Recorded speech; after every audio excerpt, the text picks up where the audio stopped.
In this audio introduction, I'd like to discuss how art may be used to examine Bernal's Black Athena thesis by comparing art and its representation, particularly the forms of sculptural representation in Egypt and in Greece.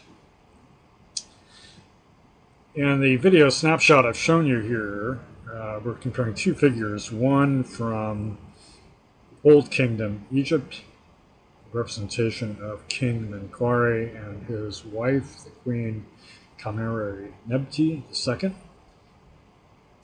And we'll compare it with a figure made about 2,000 years later during the Archaic period in Greece, with a full-length statue of a male figure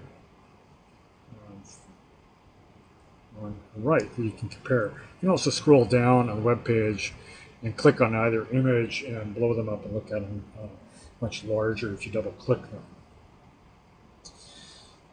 The issue here is transfer and conveyance of artistic form, representation from Egypt to Greece in terms of style and rhetoric and form. If we look at the sculpture of the pharaoh Menkaure and his wife, and of course this is a very long time ago, we're talking about 2500, probably about 2540, thereabouts BC in the Old Kingdom. This is the 4th dynasty. It's a very controversial pharaoh, and Herodotus, who was visiting Egypt in the 5th century BC, had heard anecdotes about this pharaoh, so we know that there was a kind of public memory that had conveyed over time about the history of this particular pharaoh, including a scandalous rumor of his having incestuous relations with his daughter and other problems of court intrigue. It does not appear to have been a very popular figure. But what's interesting about this sculpture of the pharaoh and his queen is that they're both shown in really their full youth. It was probably made near his death when he was much older, but they're showing him in an idealized form along with that of his wife. We can tell it's unfinished because some of the normal fine polishing has not been completed on this sculpture. It's a little rough down around the feet and legs. So it's a youthful figure, idealized.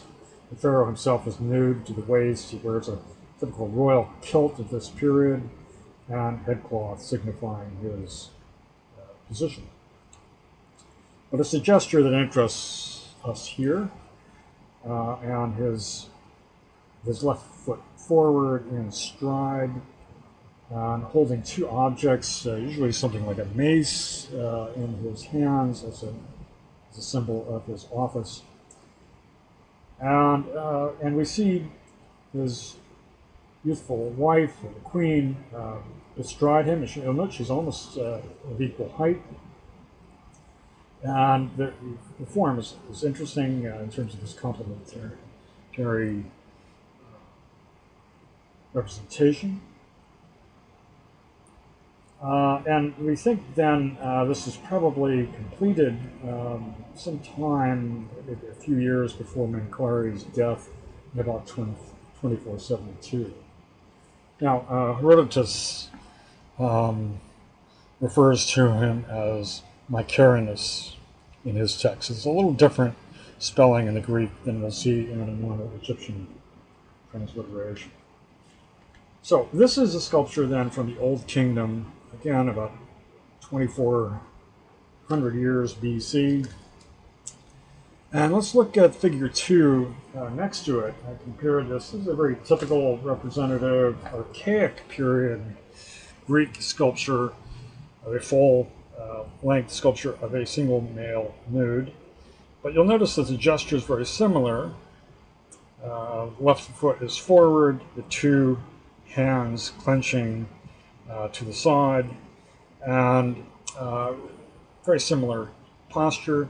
What's different is that it's finished, it's 3D representational sculpture that you can walk around. It's finished in the back. You can see all the details of the hair from the back side. All of the anatomical features of the back side is completed as in the front.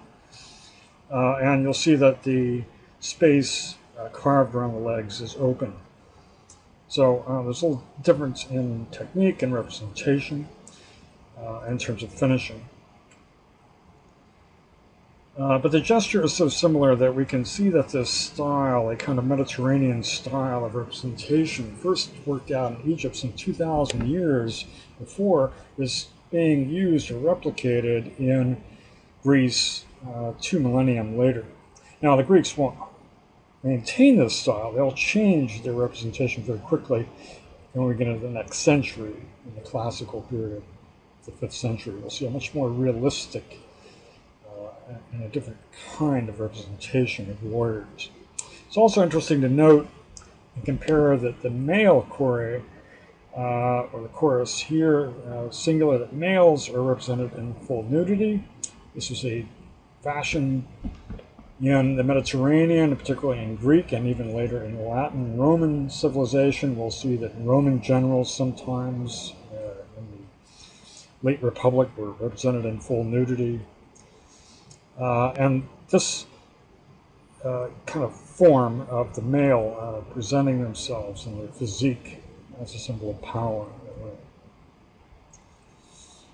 Now, if you compare figure 3 right below, scroll down to the website, you'll see that a typical archaic period from the 6th century sculpture, that the female figure is usually fully dressed, and that will remain so in Greek sculpture until we get into the Hellenistic period of the 5th century, where we begin, or thereafter, we begin to see nude representations of the female form. So I just want to suggest this as another type of evidence to use in comparing transmission of cultural form and borrowing, assimilation, and transformation. And this is one way to use our art as a way of comparison. I've on this page put some other references and other examples below that we can look at. Well, that's the end of this audio introduction, and we'll work on these themes in class.